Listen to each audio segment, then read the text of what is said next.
Because what you don't know about energy can kill you. Here's Alex Epstein. Welcome to Power Hour. Your host, Alex Epstein, is not here. Sitting in for him today is Dom Watkins in Pennsylvania and Stefan Henna in Germany. Hey, Stefan, how's it going? Hey, Dom. All right. Alex will be back next week, but we will jump in this week with some of the most interesting energy stories of the week. So I actually, though, want to start. So we just had a Memorial Day weekend here, and I spent a lot of time reading about the Green Movement and books on its history and some writings, particularly by the early pioneers, as well as some more recent writers. And one of the things that I kept noticing was the way that they would describe production. Anytime that they were talking about human beings producing, it was always treated as this mindless, short range, essentially destructive activity. And so here's just a few examples pulled basically at random from A Fierce Screen Fire by an environmentalist journalist, Philip Shabekoff. So on page 54, he says, for most of the 19th century, the ebullient young country was still not ready to take a sober look at the environmental consequences of its long binge on expansion and development. On page 55, the government in Washington was, by the 1870s, starting to exhibit some concern over the consequences of unthinking land use and resource exploitation. On page 6, American was a virgin land, a land to be admired, even loved, but to be deflowered forcibly when necessary to satisfy the passions that drove men westward. So the settlers were raping a continent. On page 51, talks about how heedless destruction of nature can have adverse consequences for humans. And on page 69, that environmentalism was the realization that the freewheeling anything goes approach to land and resources that had spurred the building of a new nation was no longer acceptable. On page 60, it tells us that conservation holds that people have not only the right, but the duty to control the use of the natural resources, which are the great sources of prosperity. And it regards the absorption of these resources by special interests, unless their operations are under effective public control, as a moral wrong. So and this is throughout the anytime you're actually describing development or industry, there really is no such thing as production, if that means the intelligent transforming of the earth to create the values that we need to flourish. It's effectively treated almost as overconsumption of, quote, as they put it, nature's bounty. And like, if that really were the model for how the world works, then yeah, I mean, it's unsustainable if you're just consuming things at a pace faster than they can be replenished by nature. And it would lead to ultimate catastrophe. And to the extent people that like buy into this way of thinking, it's very plausible that we need, green elites to rein in our short range, mindless impulses. And part of what was interesting to me about this is that it's wider than environmentalism. So before I came to the Center for Industrial Progress with Alex, I was writing on the more broad attacks on capitalism and business, and this same sort of attitude towards production, that it's just this mindless short range activity, really is widespread on almost every issue. And I think one of the deep roots of it philosophically is what's known as the soul body dichotomy, which is this idea that there's not just one natural universe, but there's two worlds, where you have this higher spiritual world and then the lower material world. And so like Plato would say that, the people at the bottom of society are the people who produce the material goods. And then at the top, you have these philosopher kings concerned with the higher, more real reality of ideas, or the spirit.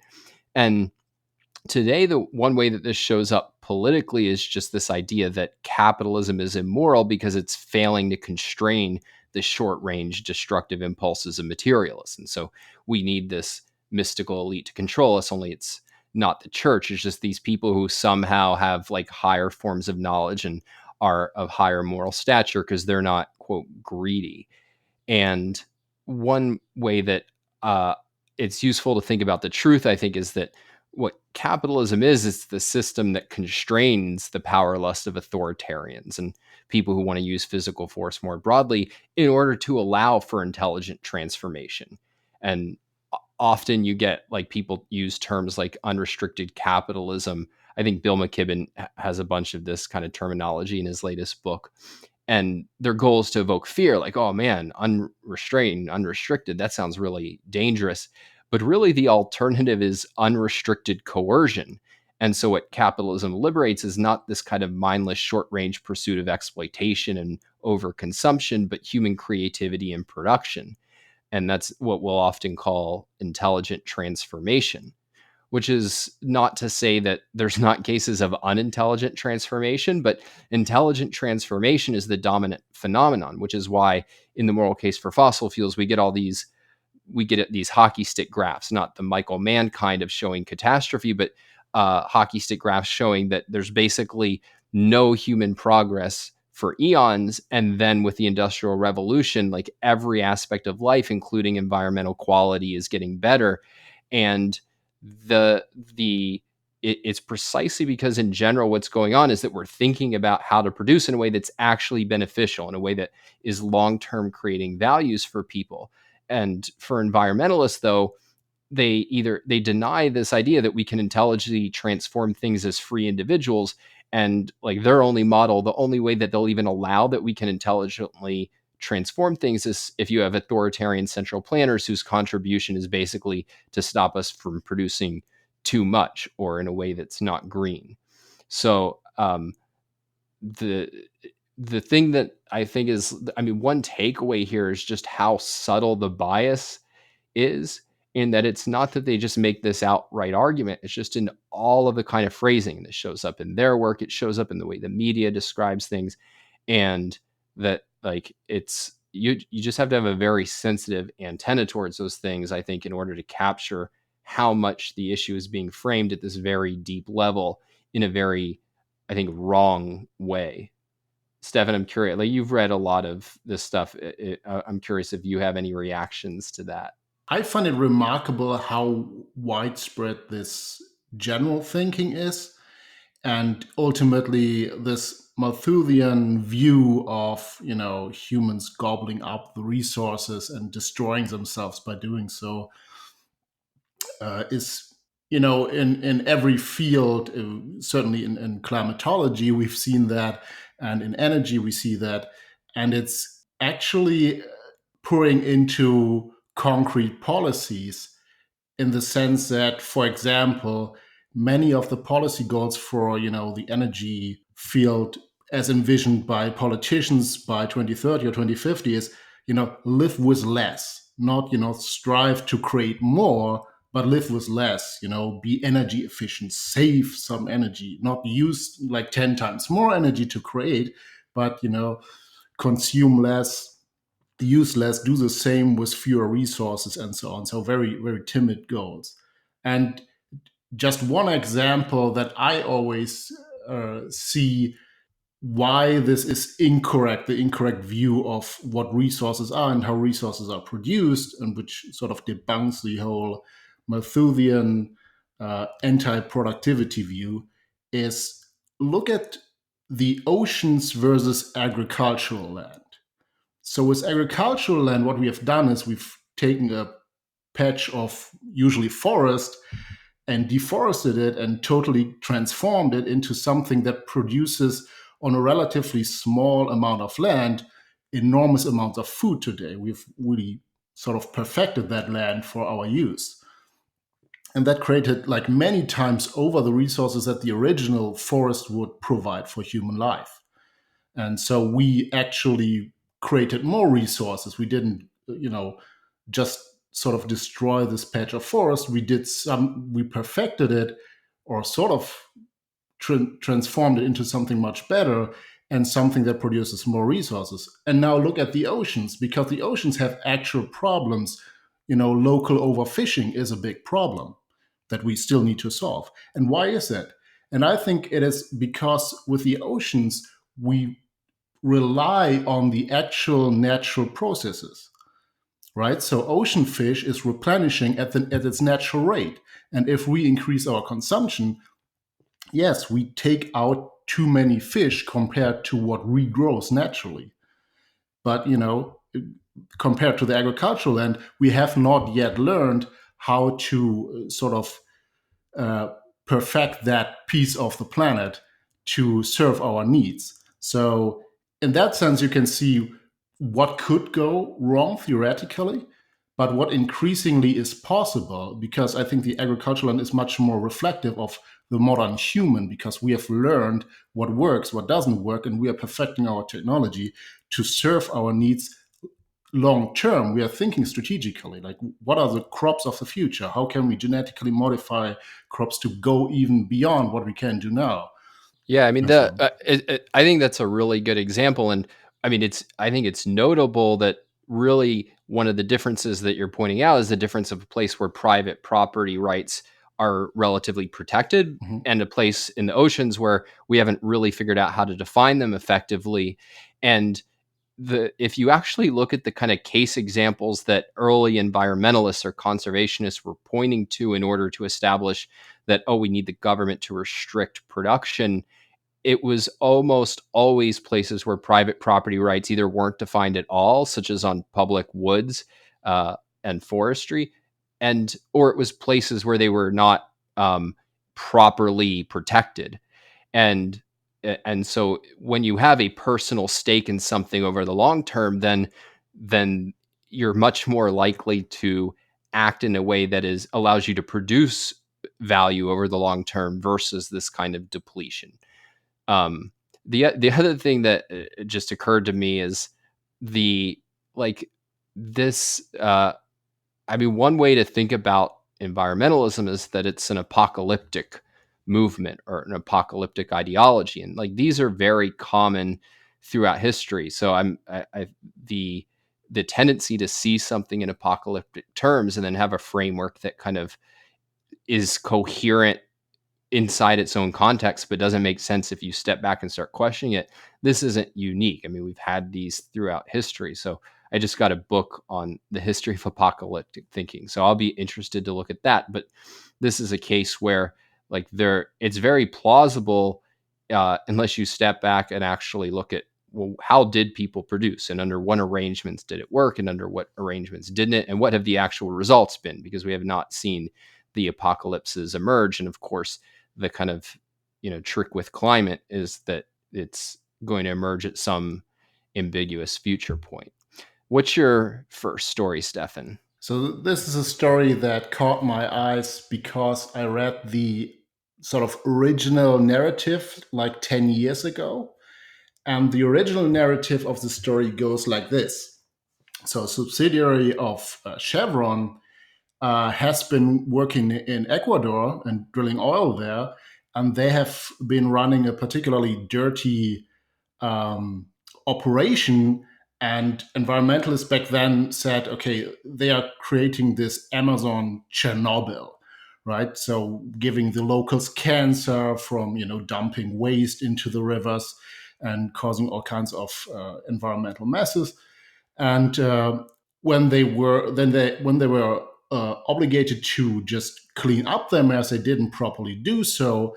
And while the Ecuadorian government left them off the hook when they left, the people are still owed a lot of money. And so some American attorneys and some capital investors came together, and they sort of, in a heroic effort, you know, took this big American oil company to the courts, and they won a court case in Ecuador, and based on that, they sued in other countries, including in America, and sort of held Chevron accountable and wanted, I think, $27 billion from them, and so this is sort of the story where American attorneys with the power of American capitalism is cleaning up the mess that some reckless oil company was doing in South America. So now recently in the news was one of the leading attorneys in this case, Stephen Donziger, and he is now barred from practicing law in several districts in the United States.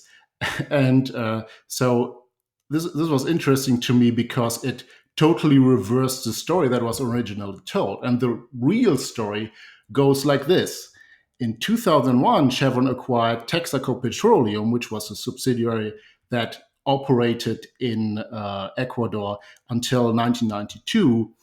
And this smaller oil company was a minority partner in a joint venture with the Ecuadorian state petroleum company, Petroecuador. And from the 1960s to the early 1990s, they did the oil drilling business in this country. So, and then Texaco Petroleum went out of that deal in the early 1990s, and seeing that there were some environmental problems with the operations there, as you could expect, similar to today, maybe the Nigerian story, they went into a cleanup effort and for their part of the joint venture with the state petroleum company, they cleaned up their sites. And this was certified by the Ecuadorian government, and they were sort of left off the hook for future liabilities and could get the investment out of the country. And, you would think, okay, they cleaned up their part of the mess properly and then, went out. So this is a good thing to do. But then the problem came with these American attorneys getting into this case. And it turned out that this Ecuadorian court case that they won in the early 2000s was actually achieved by very corrupt means, including a bribery to a judge and something that violated the RICO law, the Racketeer Influence and Criminal Organizations Act, which is an act, against criminal organizations like the mafia in the United States. And this kind of thing was going on. So they used created false evidence and rigged the court case against Chevron to get this local Ecuadorian judgment, and then they tried to extort money from Chevron. So what usually should have happened is, okay, we are suing you for something like $30 billion, but we would be okay with $10 billion if you don't drag that out. And back in the day, the story was, oh, Chevron is fighting this. They are double evil for fighting this in the courts because, all these cancer patients in Ecuador are suffering while we are fighting this court case for decades. And so now it turns out, of course, that all of this was sort of a rigged racketing scheme. And one of the big problems I see here is that, okay, Chevron stood up, good for them. They were able to provide evidence that this was actually an extortion scheme, a criminal thing. And, some of the people will be brought to justice, actually, which is a good thing. And, it gives some face in the US court system here. But think about how many companies would have gone for settlement, Oh, we don't want $30 billion in liability. We would go for $10 billion and we will pay that even though we did nothing wrong. And even though, this criminal organization went after us to extort money from us. So the criminals would have gone away, right? And we don't know how many cases this actually takes place. And well, then that's one of the things that bothers me about cases like this is just that there's such an anti-business bias in the culture that, like, no matter how right you are, you just have this incredible risk. And then, when you have these like insanely high, potential damages you're on the hook for, right. You have every incentive to try to settle, which just encourages more of this. And so there's really, if you want to be productive in energy, then there's not really a safe way to do it, because no matter like how much integrity you have, like the system is basically rigged against you in many ways. Yeah, so I would think of it in terms of the producer has this uphill battle. He has all the liabilities, and he has to take risks, and there are real environmental risks with all kinds of activities. Of course, this has to be factored in. But this kind of behavior, suing for enormous amounts of money, even based on nothing in terms of evidence, and in the wrong court district, this might still make you pay, right? And so, for example, if they were really interested in cleaning up the environmental mess and helping, people get rid of the pollution, they should have gone against the state petroleum company in Ecuador, right? They were the bigger shareholder, they had the larger operations there, and they are still now responsible for the operations there and could still clean up these things. And they were actually the part of the joint venture that didn't do anything about the environmental impacts. So I don't know what sort of the actual merits of that case is, because the reports were actually also rigged against Chevron. So we don't know the exact truth. There might have been some waste issues, but you should go after the state petroleum company and find out what's really there. But of course, this was a criminal organization to start with. But I also want to mention that the original storyline there that was repeated by big media outlets. Even the New York Times had opinion pieces on this, and giving Donziger and other attorneys sort of outlet to tell their story. They will never be held responsible for that, right? So they make a big story out of this, Amazon Chernobyl that Chevron created. But 10 years later, they don't run a giant story saying, oh, look, Chevron was a good guy here, and they were, attacked by a criminal organization of attorneys, and they have, been fighting for the moral thing and stood up to these bullies. And that's a lot of people still get away, and there's no cost to them being involved in this, either directly or indirectly. Yeah, I mean, I just think in general there needs to be a lot more thought about justice towards producers. A person who we've talked about on the show several times, Onkar Ghate, one of the earliest Power Hour guests, a former colleague of mine and Alex's, had a talk on this idea of justice for producers that's on YouTube, and it's really good. But one consequence of the injustice, and one reason why I think it's possible and important to try to get people to care about these sort of injustices, is like much of these costs get passed on to all of us. Like, so if you are like making it more expensive for the energy companies who provide all of our energy to function, then that is going to get passed on to each of us. And so I think it's a real issue to be concerned about. So this is there's a story out of Texas that is actually very much related to this idea of justice for the producers of energy. So oil line pipeline protesters who now interrupt operations or damage equipment in the creation of pipelines could now face up, or if this legislation gets passed, could face up to 10 years in prison. And so this is legislation that's been approved of by Texas lawmakers. I don't think it's been finalized into law, but under this bill, protesters found guilty of halting service or delaying construction on an oil and natural gas pipeline could be charged with a third-degree felony and be punished by up to 10 years of incarceration. And environmental groups, unsurprisingly, don't like this. And one of them, represented the Sierra Club, called this an assault on free speech. And he said that this bill was never about safety and security. It was about silencing protesters trying to protect their water and land.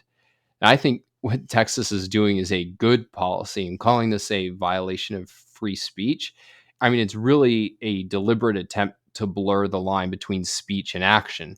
Like, if it's speech if on your own property or on public property you say, oh, I don't like this, we shouldn't allow it, it's wrong, it's a dangerous, like, that's speech. But when you're actually talking about people blocking and sabotaging projects, like, that is a criminal action, that is vandalism, and the people doing it are thugs and saboteurs. They're violating the rights of oil and gas producers and of all of the people who choose to use and benefit from their product. And the the only thing that my only negative reaction is that I don't think this really addresses what the most disturbing and problematic part of is that the worst blockers today aren't criminals, but so-called lawmakers and courts. That allow every development, including pipeline developments, to either be totally taken off the table, as is often happening in places like New York, or it just becomes bogged down in so many delays that it costs 10 times as long and takes 10 times as long to build a pipeline as it should, which doesn't mean that we shouldn't be concerned about making sure that it's done safely in a way that protects the rights of everybody involved, including the public, but that is not what's motivating people like the Sierra Club and these blockers. It's not an issue of protecting rights. It's that there's no development that they would be for, and it's bad enough to use the legal system, but when you actually turn to crime to stop it, then it should be punished as a crime, not as, oh, well, these little idealists, we'll just let them off with a slap in the wrist, because that puts us all at the mercy of basically vigilantes. Yeah, right. That was also the word that went through my head. It's like this injustice vigilantes. So there's a proper place for protesting or opposing something like a pipeline project, and you can get a court injunction if you think there's some endangerment going on. And if the story of this Keystone XL pipeline going on for like 11 years and counting, uh, there's plenty of time to get this settled. But of course, this is not free speech. If you're, initiating violence against others, this is not free speech. It's not free speech if I break in Don's home to, let his family know what I think. That's not free speech. Yeah, or if we just empty out the bank accounts of the Sierra Club and we stand in front of their offices and stop people from getting to their desks because we think, oh, they're going to violate our rights, which, in that case, we would actually be telling the truth. No, that is not legitimate. You have to, speech is speech. It's the communication of ideas. And once you go beyond the communication of ideas to actually blocking and preventing people from acting, you're not dealing with speech, you're dealing in a different realm. And that's where government does need to get involved and protect the rights that are actually being violated, which in this case is the companies. I'm also curious. So usually I would say this should already be covered by the justice system, right? Because so this seems to be a special law in Texas for infrastructure damage of this type. I'm okay. We are both not legal experts, I guess, but like, why isn't that already covered? Like, people who damage other people financially, in this magnitude, should certainly be treated as felons. I think. I don't. I might be getting this wrong because I haven't read the legal the bill closely or the context, but my understanding is that what's really going on is increasing the penalty on the basis of impacting critical infrastructure. Oh, so that's the extension, and then there's a question of even how well that was, the previous laws were being enforced in these cases, but I think that's part of what's going on here. Mm-hmm. So Stefan, what's your next story? This is a story about BP and its investors' propositions in its annual meeting. And reading the last headlines, I think the resolution actually went through. So the resolution was initiated by some climate activist investors, and they proposed to BP that the company should include in its reporting to which extent BP is moving to align its strategic goals with the Paris Climate Accords and keeping the world average temperature below 2 degrees C by, decreasing CO2 emissions. And so in a recent article in the Financial Times, Helge Lund, chairman of BP, explains why the company supports aligning their strategic goals with the Paris Accords, and why they support this resolution, actually, which is unusual because other companies have fought this kind of climate resolution and didn't support it in the investor vote. So I'll just read a couple of quotes from that Financial Times article. We recognize that the world is on an unsustainable path. We believe our strategy is consistent with Paris, and we welcome steps such as this resolution that are supportive of a faster transition to a low carbon energy system. So, BP, as an oil and gas company, is supporting a faster transition into no carbon and no fossil fuels. Next quote: BP believes that the findings of climate scientists are real. As such, it follows that the world needs to move to net zero carbon emissions in the decades to come. The only uncertainty lies in the pace and nature of the energy transition. Yeah, that quote is just that quote is golden on so many levels. I don't think anybody who says their findings are not real. And I love that the only uncertainty lies in the pace. Like there's no uncertainty. I mean, if you read the IPCC report, like even if we disagree with it at many levels, uh, it's filled with all of the uncertainty. At least it's filled with at least many of the uncertainties involved. Yeah, so you could argue that, okay, given the context of the 2 degrees C goal, keeping the world temperature below that, you could say, well, yeah, so it somehow follows from the IPCC report, especially the latest um, report was, called 1.5 degrees C something. So it's a special report by the IPCC from, I think, this year. And if you look at that, you could argue, okay, so they modeled several pathways of emissions, how to keep temperatures below 2 degrees C, if you believe the climate models. And but like just the formulation, findings of climate scientists, like which climate scientists? I mean, there are plenty of climate scientists who have serious doubts about, even the temperature impact of the projected CO2 emissions. And but what he means is really, we believe that the policy recommendations given on top of whatever the science says, that is what we believe in. And but he intentionally mixes these two, like it's, oh, this is like a laboratory experiment that you can't argue with. I can demonstrate certain things like gravity and so on. And on the other hand, these policy things like going to net zero carbon in the coming decades, that is one and the same. That's his basic argument, and this is, of course, a big fallacy. But Yeah, I'll I go mean, on this with. is incredibly sloppy, but yeah, definitely keep going because there's, I think, some gold coming up. Okay, so the next quote is: success will require new levels of collaboration across industry, consumers, and governments, aided by technology improvements and well-designed government policy. So again, this emphasis on government control over the energy industry, global government control, and so on. And the next quote then: a company such as BP, with responsibility for its shareholders' investments, cannot be expected to get out alone in front of the transition. Arguably, we did so 20 years ago in the era of Beyond Petroleum. So BP branded itself as Beyond Petroleum at some point. And we invested heavily in renewables, developing sustainable businesses in wind and biofuels. But we also lost a lot of shareholder money as governments and society responded more slowly than we had anticipated. So BP was already there, had this big strategy, counting on governments forcing renewables, particularly wind and biofuels, down our throats as consumers. But that didn't work out. So now they say, well, we support a global effort. Let everyone be forced to walk in lockstep.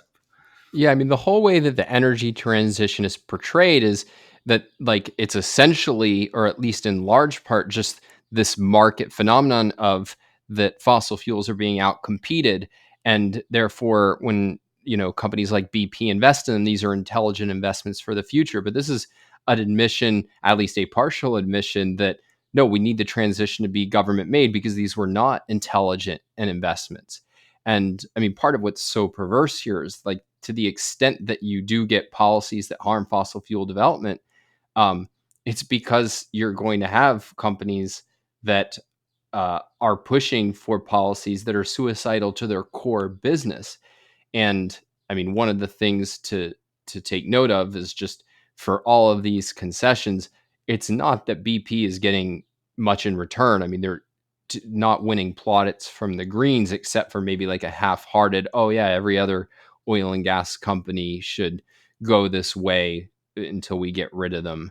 And but just the sheer admission that like they've actually lost money betting on an energy transition, like my jaw hit the floor when I saw that. Yeah, so, and of course, there are a lot of theories why that could be a good strategic move for BP and other big oil companies here. So, particularly, people in the nuclear industry are often, saying, well, of course, BP loves wind and solar power, right?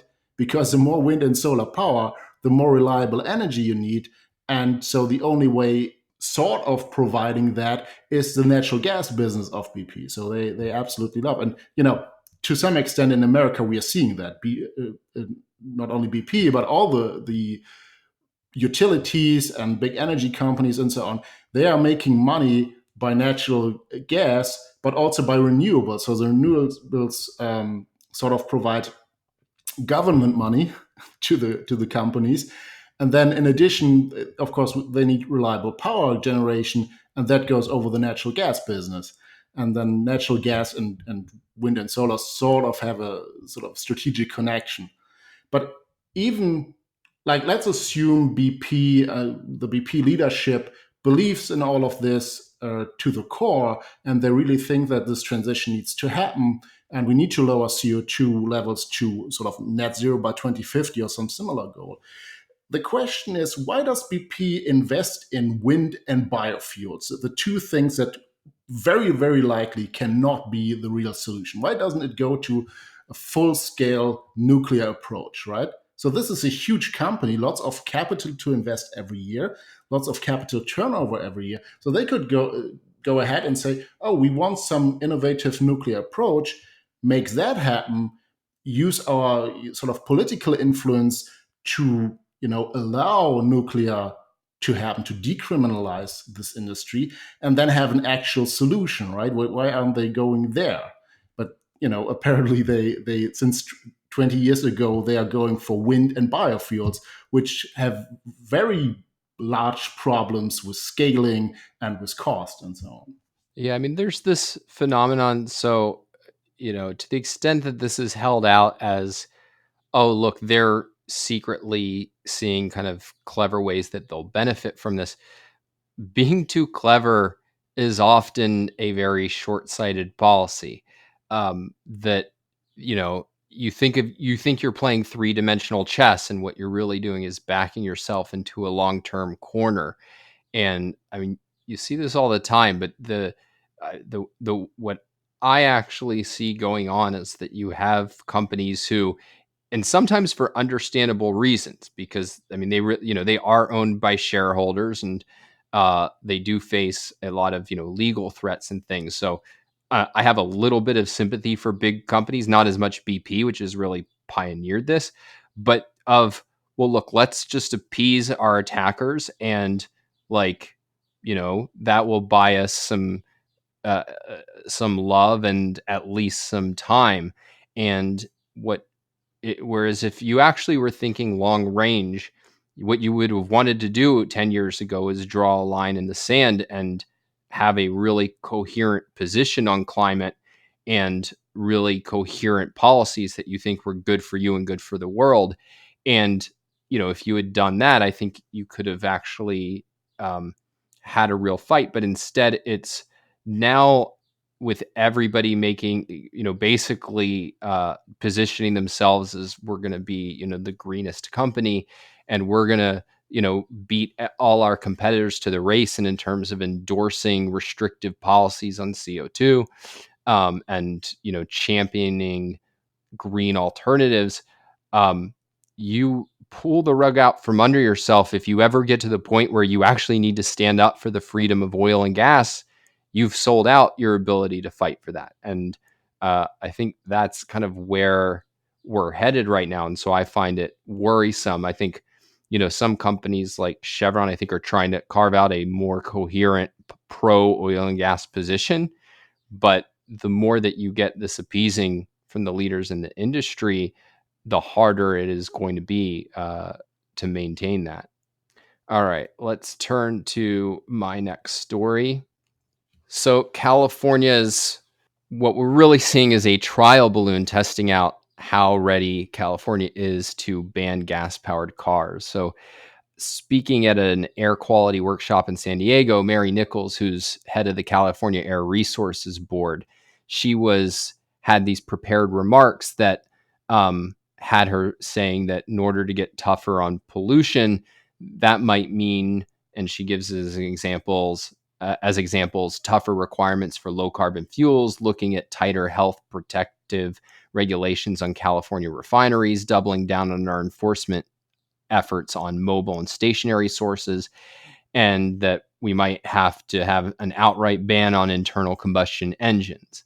And now when it came to actually delivering the remarks, she just stepped back and was more vague. And so she said that we might need tougher measures like fees, taxes, and bans on certain types of vehicles.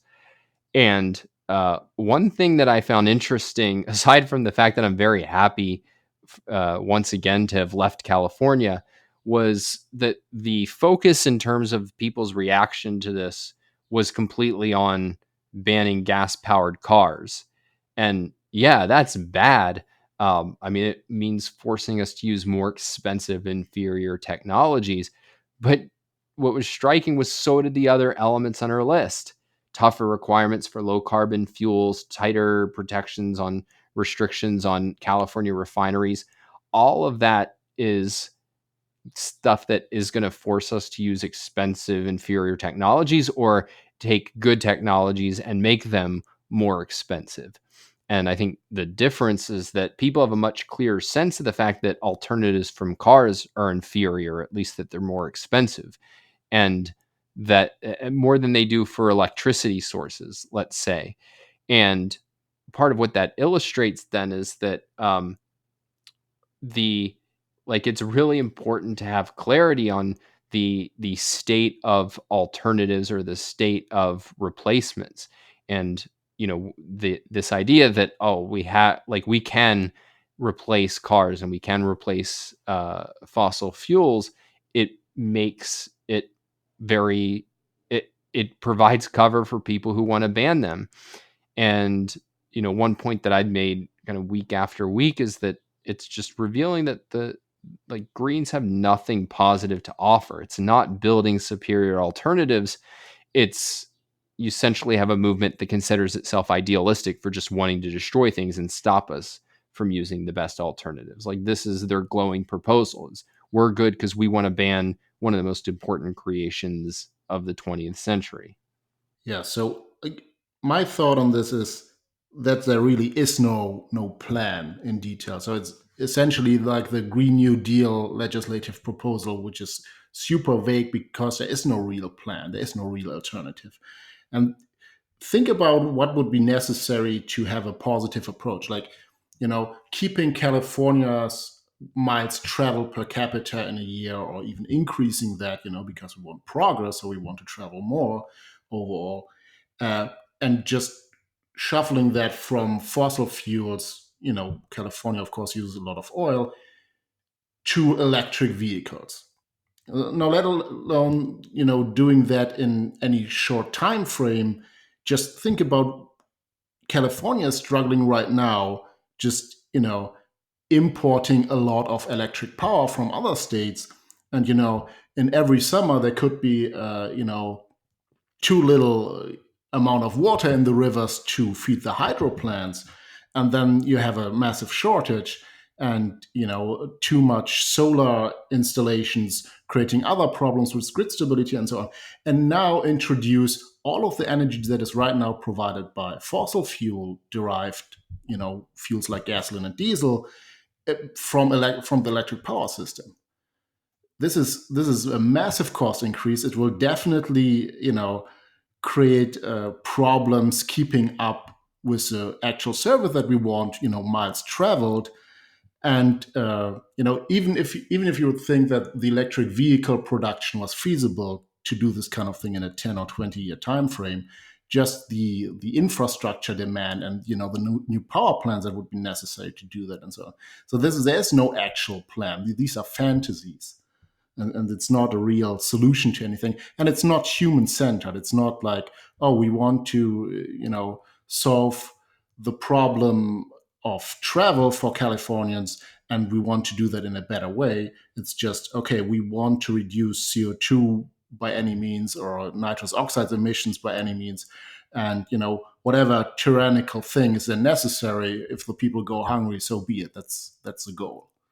So, Stefan, before you get to your last story, I wanted to hear from you about there was European Union elections, and it got a lot of media coverage because of the claimed as a green victory and the illustrative of how concerned people are with climate. And as somebody who knows more about Europe than certainly I do, and probably a lot of people in our audience, what's your take on what's happened there?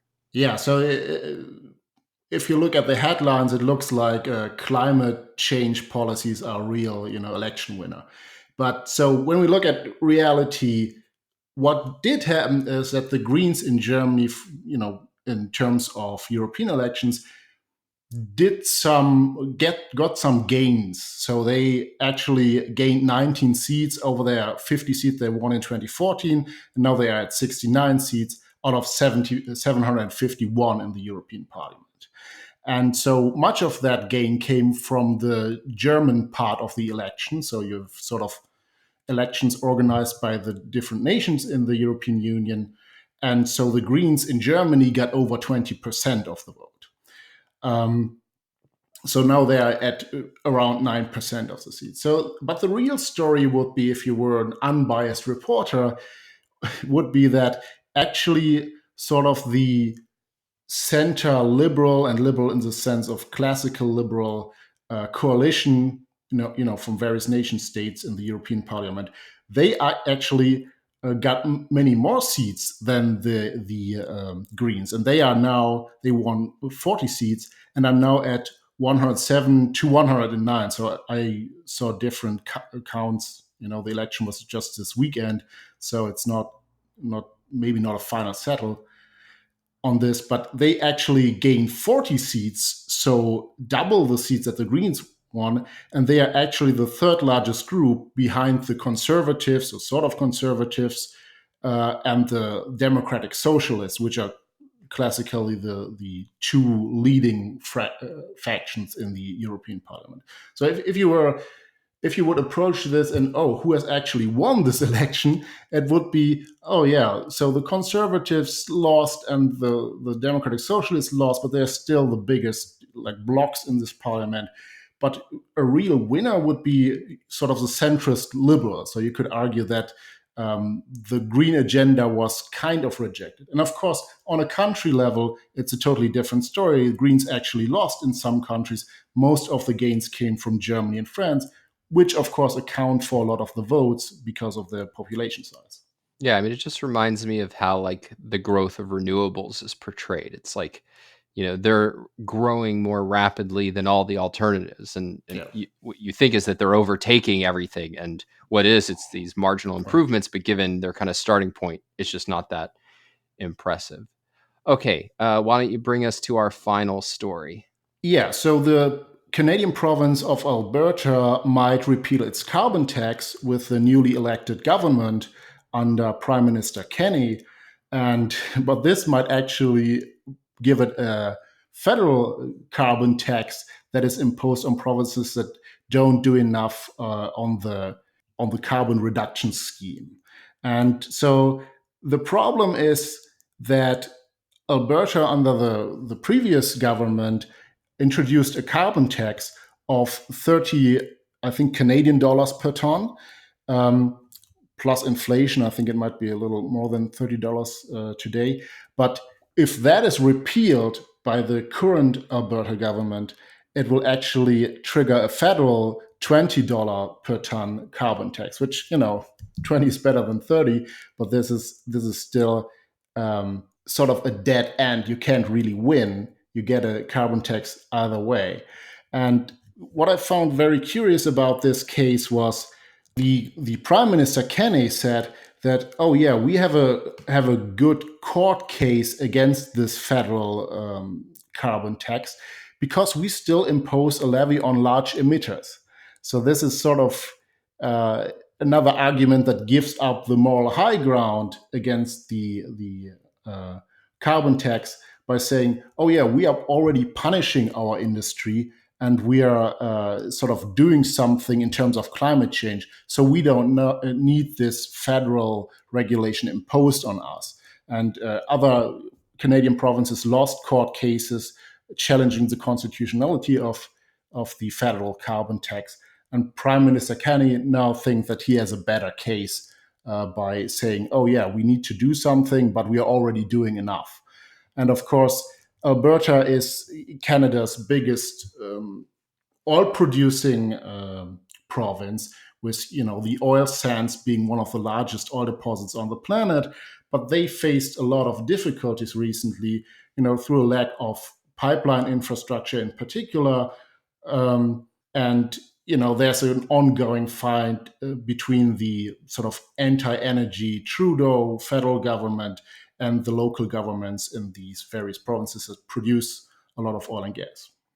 Yeah. I mean, one of the, like, if you were really thinking seriously that, okay, greenhouse gas emissions are a real threat to the globe, and you were concerned with real solutions, one of the things you would like this kind of squabbling over what's essentially symbolic. I mean, so this is the context, right? The context is, so this is, I'm looking at a list of 2015 total carbon dioxide emissions in million metric tons by country. And so you have China with 9,040, the United States with just under 5,000.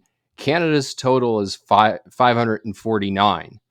And now we're dealing with a carbon tax that's going to be $20 and it'll go up and everything. Like, this is purely symbolic from a position of reducing CO2. What isn't symbolic though is the cost borne by Canadians. It's that you are going to cause real suffering with no real benefits.